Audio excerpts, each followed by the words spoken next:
नमस्कार छात्रों, बीए प्रथम वर्ष प्रथम प्रश्न पत्र की इस कक्षा में आप सभी का स्वागत है। आज हम इस कक्षा में देखेंगे कबीर की व्याख्या के दूसरे भाग को, जिसमें हम इनकी साखियाँ प्रेम विरह के अंग की व्याख्या करेंगे। जैसा कि हम सभी जानते हैं कि कबीर ज्ञान मार्गी शाखा के प्रधान कवि थे। संत काव्यधारा के कवि होने के कारण कबीर पर नाथ पंथ का पूर्ण प्रभाव पड़ा है और नाथ पंथ के इसी प्रभाव के कारण वे कुंडलिनी जागरण तथा योग क्रिया के माध्यम से ईश्वर की प्राप्ति का मार्ग दिखाते थे। प्रस्तुत साखियाँ हमें उनके साधक रूप का परिचय देती हैं तथा किस तरह से कबीर अपने मन में विरह की अनुभूति को स्थान देते हैं और उनका कहना है कि जब तक हम ईश्वर से अपने बिछोह की स्थिति, विरह की स्थिति को अनुभव नहीं करेंगे, तब तक हम साधना के मार्ग पर आगे नहीं बढ़ पाएंगे। तो प्रस्तुत साखियों में कबीर की साधना के प्रेम विरह के अंग का प्रस्तुतिकरण किया गया है। चलिए व्याख्या करते हैं विरह को अंग से संबंधित साखियों की। प्रेम विरह को अंग, पहली साखी में कवि कह रहे हैं कि विरह भुवंगम, भुवंगम अर्थात सर्प, सांप, तन बसे मंत्र न माने कोई, राम वियोगी ना जिए और जिए तो बौरा होय। बौरा अर्थात जो अर्ध विक्षिप्त दशा के लोग होते हैं, जिन्हें समाज पागल या की संज्ञा देता है। तो विरह भुवंगम, कबीर कहते हैं कि मेरे हृदय में राम के वियोग रूपी सर्प ने अपना स्थान बना लिया है और वो सर्प किसी भी मंत्र या तंत्र से प्रभावित नहीं होता।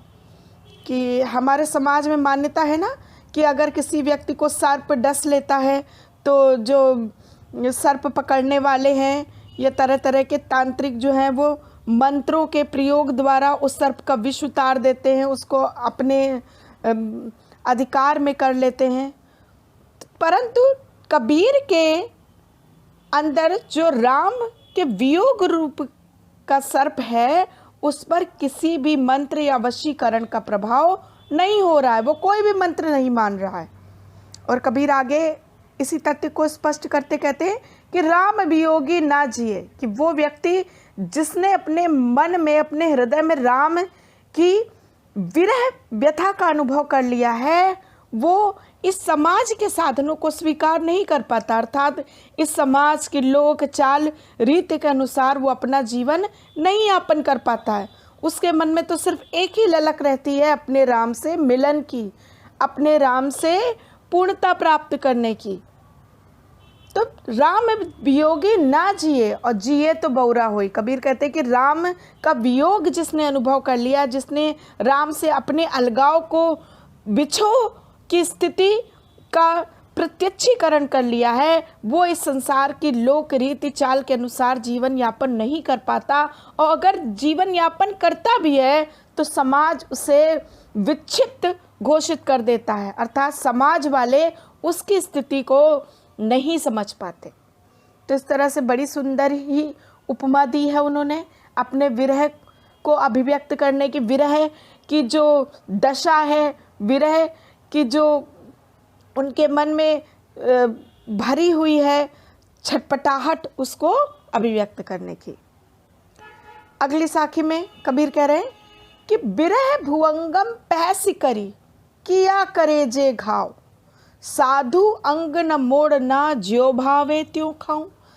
अब इसमें भी जगत व्यवहार से उल्टी रीति बता रहे कबीर कि आमतौर पे यदि किसी व्यक्ति को सर्प डसता है, उसके ऊपर प्रहार करता है, उसको काटता है, तो वो दूर भागता है, वो अपने घाव को ठीक करने का प्रयास करता है, वो बचना चाहता है उस प्रहार से। परंतु यहाँ पर क्या है कि विरह भुवंगम, विरह रूपी सर्प ने बैठ करके कबीर के कलेजे पर घाव किया, अर्थात अपनी चोट से, अपने दंश से कबीर को घायल कर दिया। परंतु कबीर को उसका घाव देना भला प्रतीत हो रहा है, उनको इस घाव से भय नहीं लग रहा है।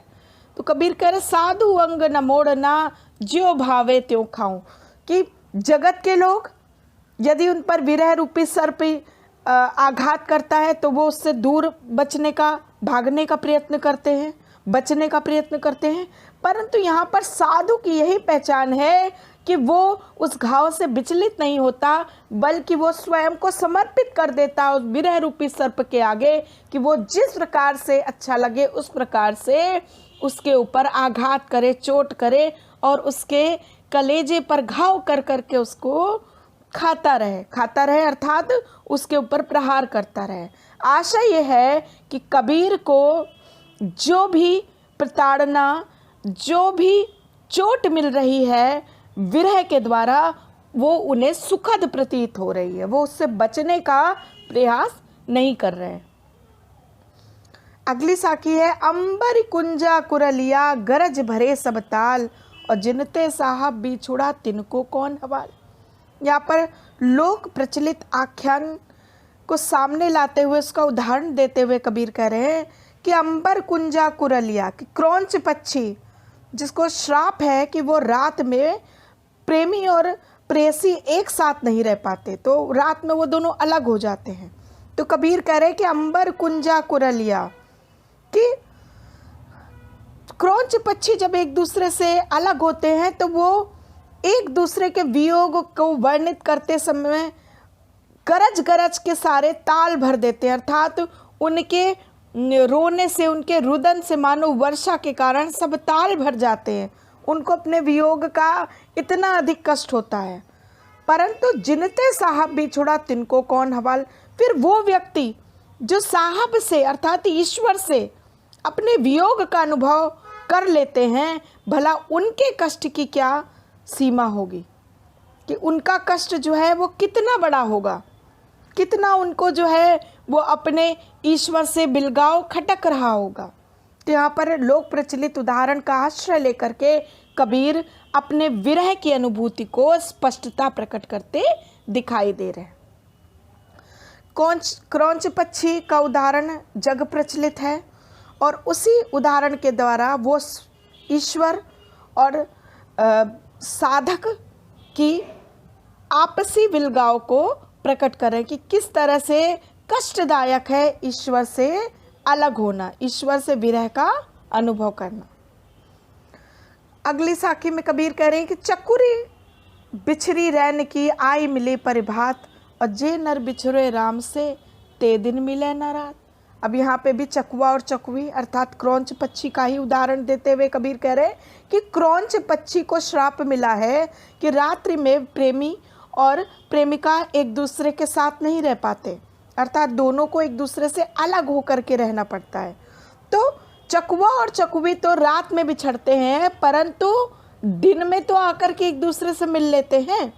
तो चकुवी बिछड़ी रैन की, आई मिली परिभात, कि चकुआ और चकुवी रात में एक दूसरे से वियोग का अनुभव करते हैं, परंतु प्रभात होते ही दोनों एक दूसरे से मिल जाते हैं।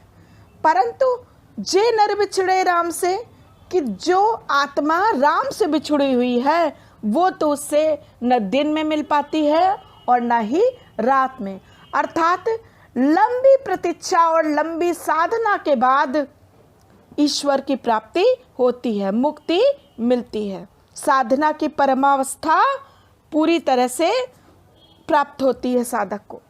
तो इस तरह से चकवा और चकवी के उदाहरण द्वारा वे अंशी और अंश के बिलगाव की स्थिति को स्पष्ट करते दिखाई देते।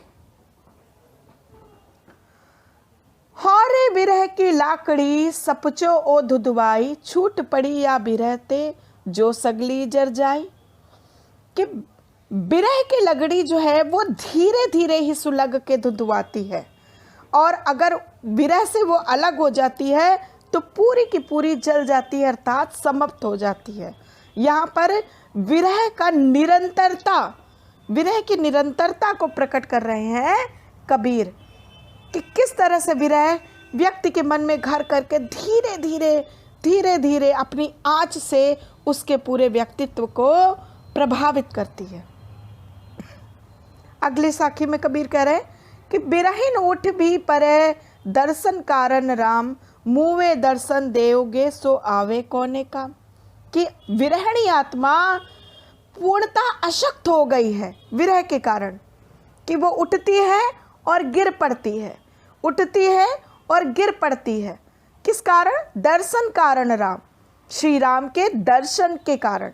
कि विरहिणी आत्मा तरह तरह के प्रयत्नों द्वारा, साधनाओं द्वारा ईश्वर से साक्षात्कार करना चाहती है, अपनी मुक्ति की दशा को प्राप्त करना चाहती है। और मुँहे दर्शन देओगे सो आवे कोने काम। कि परंतु ईश्वर ने उसे अब तक अपना साक्षात्कार नहीं कराया है। अब यदि उसके मृत्यु के बाद, इस शरीर के नष्ट होने के बाद यदि उसे ईश्वर के दर्शन होंगे तो भला वो उसके किस काम आएंगे।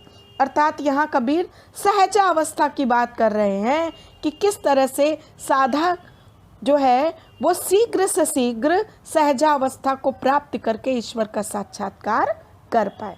यहाँ पर आत्मा की अशक्तता और साधना के क्षेत्र की कठिनाइयों की ओर भी ध्यान दिलाया गया है।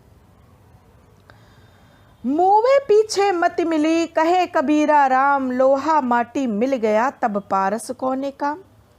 अब कबीर यहाँ पर कह रहे हैं कि आत्मा और परमात्मा एक ही अंशी के अंश हैं, परंतु जन्म मरण के चक्र के प्रभाववश आत्मा परमात्मा से विलग हो जाती है और इस संसार सागर को अपने कर्मों द्वारा पार करती है। परंतु जब वो इस संसार में आ जाती है तो अपने मूल उद्देश्य को, कि उसे पुनः परमात्मा में विलीन होना है, भूल जाती है और इस संसार के सत्य को ही अपना सत्य समझने लगती है। और वो अपना उद्देश्य भूलकर ईश्वर का नाम स्मरण और ईश्वर के साक्षात्कार, जो कि उसका मूल उद्देश्य है, उसको भूल जाती है। तो कबीर कह रहे हैं कि मुँह में पीछे मत मिली, कि ये संसार तो जो और ये जन्म जो हमें ईश्वर के नाम स्मरण के लिए दिया गया था, उसको तो हमने व्यर्थ कर दिया। अब मरने के बाद जब बिल्कुल हाथ से समय निकल गया है, तब हमें पीछे से ध्यान आया है, पीछे से हमें सद्बुद्धि मिली है। और कहे कबीरा राम, और कबीर ने राम राम कहना प्रारंभ कर दिया है। लोहा माटी मिल गया तब पारस कोने काम। परंतु यह बुद्धि, सद्बुद्धि अत्यंत विलंब से आई है, अर्थात अब इतनी देर हो गई कि ईश्वर के साक्षात्कार का भी कोई जो है वो प्रभाव नहीं हो पा रहा। अर्थात पारस पत्थर तो तभी काम आता है ना जब लोहा उसके संपर्क में आए। जब यह शरीर रूपी लोहा माटी में मिल गया, अर्थात माटी का पुतला माटी में विलीन हो गया, तब यदि हमें पारस, ईश्वर नाम रूपी पारस, ईश्वर के साक्षात्कार रूपी पारस पत्थर प्राप्त भी हो जाए तो उसका हम कोई उपयोग नहीं कर सकते। यहाँ पे कबीर सचेत करते हैं योग मार्ग पर चलने वालों को कि अपने उद्देश्य से ना भटके तथा निरंतर ईश्वर के साक्षात्कार हेतु प्रयत्नशील रहें। भेरा पाया सरप का भव सागर के माही, जो छोड़ो तो बूढ़ी हो और गहे तो डसियों बाहें। यहाँ पर कबीर बहुत ही सुंदर उदाहरण दे रहे हैं कि आगे कुआं और पीछे खाई। कबीर कह रहे हैं कि भेरा पाया सरब का, भेरा अर्थात बेड़ा या नाव, कि कबीर कह रहे हैं कि मैं भवसागर में विचरण कर रहा हूँ और मुझे भेड़ा अर्थात बेड़ा किसका मिला है? सर्प का, अर्थात विरह रूपी सर्प का। कि यदि इस विरह रूपी सर्प को हम छोड़ देंगे तो हमारा भवसागर में डूब जाना निश्चित है, अर्थात इस संसार के आवागमन की परंपरा से हम दूर नहीं हो पाएंगे, अपने उद्देश्य को प्राप्त नहीं कर पाएंगे, ईश्वर का साक्षात्कार नहीं कर पाएंगे। और गहो तो डसिए बाह, और यदि हम इस सर्प रूपी भेड़े को छोड़ते नहीं है, त्यागते नहीं, तो विरह रूपी यह सर्प हमारी बाह को पकड़ करके हमें अपने अधिकार में कर लेगा। तो बड़ा ही सुंदर उदाहरण है कि किस तरह से इस सर्प रूपी भेड़े को यदि हम छोड़ते हैं तो भी हमारे लिए जो है वो अत्यंत कष्ट कठिनाइयाँ हैं, और यदि इस पर बैठे रहते हैं तो भी हमारे लिए मुश्किलें आसान नहीं होने वाली। अर्थात योग और साधना का पथ अत्यंत ही कठिन है तथा पूर्ण समर्पण से ही हम इस पर पहुंच सकते हैं, अपने लक्ष्य को प्राप्त कर सकते हैं। मारा है मरी जाएगा बिन शर्त होती भाली, परा करा है विरच तली आज मरे की काल। कि कबीर कह रहे हैं कि ये विरह रूपी भाला साधक के मन में लग चुका है, बिन शर्त होती भाली, और वो भाला जो है वो आगे से ज़्यादा तीखा नहीं है, अर्थात वो कलेजे में घुस तो गया है परंतु तुरंत ही मृत्यु का कारण नहीं बनेगा। वो कलेजे में घुसा हुआ है और धीरे धीरे टीस के द्वारा आदमी को मरणासन्न अवस्था में छोड़ देगा कि आज नहीं तो कल कब मृत्यु हो जाएगी जीवात्मा की, यह निश्चित नहीं। अर्थात जब व्यक्ति पीड़ा में होता है तो वो सोचता है कि मृत्यु शीघ्र है, तुरंत उसका काम हो जाए, परंतु यहाँ पर कबीर कह रहे हैं कि विरह रूपी बाण से घायल व्यक्ति प्रतीक्षा करता रहता, अर्थात ईश्वर का साक्षात्कार शीघ्रता से नहीं होता, उसके लिए बहुत धैर्य और प्रतीक्षा की आवश्यकता होती है। और यहाँ पर भी साधक अपने लक्ष्य तक पहुँचने का प्रतीक्षा कर रहा है, धीरे धीरे वह सारे कष्टों को, सारे आघातों को झेल रहा है कि किस तरह से वो प्रतीक्षा करते करते अपने लक्ष्य तक पहुँच जाए। आग जो लागी नीर मही कांदो जरिया झारी, उत्तर दक्षिण के पंडिता मुए विचार विचार। अब ये कबीर की उलटवासी का उदाहरण है, प्रस्तुता की उलटवासी का उदाहरण है कि आग जो है वो जल से शांत होती है, परंतु यहाँ क्या कहा जा रहा है, आग जो लागी नीर मही, कि नीर में ही आग लग गई है, और कांदो जरिया झारी, और पानी के ऊपर ऊपर का कीचड़ जल करके समाप्त हो गया है। उत्तर दक्षिण के पंडिता मुए विचार विचार, कि उत्तर और दक्षिण के बड़े बड़े पंडित इस उल्टी वस्तु को देखकर, इस असंभव तथ्य को देख करके विचार करते करते सोच में पड़े हुए हैं कि ये किस तरह से हो सकता है। कबीर यहाँ पर उलटवासी के माध्यम से ये बता रहे हैं कि व्यक्ति के मन में ज्ञान रूपी अग्नि के लगते ही उसके मन का सारा विषय वासना रूपी कीचड़ मैल जल करके समाप्त हो जाता है, और समाज के बड़े बड़े पंडित, उत्तर दक्षिण के पंडित इस तथ्य को विचार कर करके रह जाते हैं, परंतु वह इसका पार नहीं पा पाते। जाऊं वैद्य घर आपने तेरा किया ना होय, जिन या वेदन निर्मयी भला करेगा सोई। कि जब व्यक्ति बीमार होता है तो उसको वैद्य की शरण में जाना पड़ता है शुश्रूषा के लिए, चिकित्सा के लिए, परंतु विरह रूपी रोग के लग जाने पर किसी भी वैद्य, किसी भी चिकित्सक का उपचार काम नहीं आता। तो कबीर कह रहे जाओ वैद्य घर आपने, कि हे वैद्य तुम अपने घर जाओ, तुम्हारे किसी भी क्रिया, किसी भी उपचार, किसी भी औषधि का मेरे ऊपर कोई प्रभाव नहीं पड़ने वाला। यह वेदना जो ईश्वर के साक्षात्कार के लिए मेरे मन में कौंध रही है, इस पे तुम्हारी औषधि का कुछ भी प्रभाव नहीं पड़ेगा। यह वेदना तो जिस निर्दयी ने लगाई है वही दूर कर सकता था, मेरा भला तो उस निर्दयी के द्वारा ही हो सकता है कि जिसने इस वेदना को मेरे मन में फैलाया है। अर्थात इस वेदना का उपचार मात्र ईश्वर ही अपने साक्षात्कार द्वारा कर सकते हैं। बासुर सुख न रैन सुखी, ना सुख सपने माही, कबीर बिछड़े राम से ना सुख धूप न छाए। कबीर कह रहे कि बासुर अर्थात दिन और रैन अर्थात रात्रि, कि जिस साधक ने ईश्वर से अपने अलगाव को, अपने वियोग को अनुभव कर लिया है, उसको दिन रात किसी भी क्षण चैन नहीं मिलता। अर्थात वो सिर्फ ईश्वर से अपने साक्षात्कार की युक्ति ही सोचता रहता है, वो सिर्फ वही मार्ग अपनाने का प्रयास करता है जो मार्ग उसे ईश्वर के दर्शन दे पाए। तो कबीर कह रहे कि दिन रात तथा सपने तक में मुझे किसी प्रकार का चैन नहीं मिल पाता।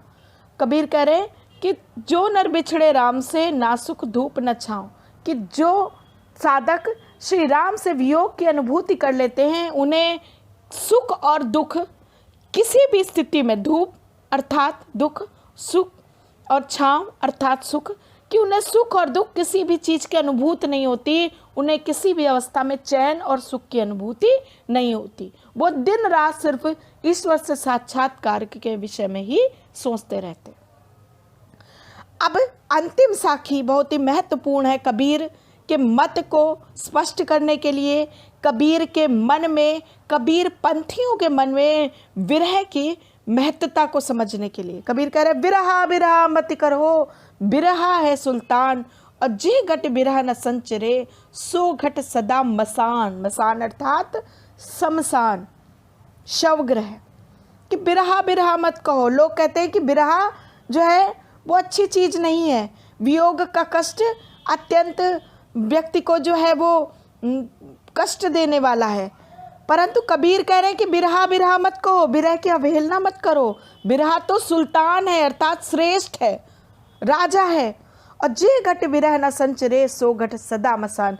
और जिस घट में, जिस शरीर में, जिस हृदय में विरह की अनुभूति नहीं है, जो घट ईश्वर से अपने अलगाव को नहीं अनुभव कर पाता, वह घट अर्थात वह शरीर, वह साधक शमशान में वास करने वाले व्यक्ति के समान है। अर्थात वह जीवन तो जी रहा है परंतु उसका जीवन निरुद्देश्य है। वो अपने जीवन के मूल उद्देश्य से भटक चुका है तथा उसका जीवन और जन्म व्यर्थ जाने वाला है।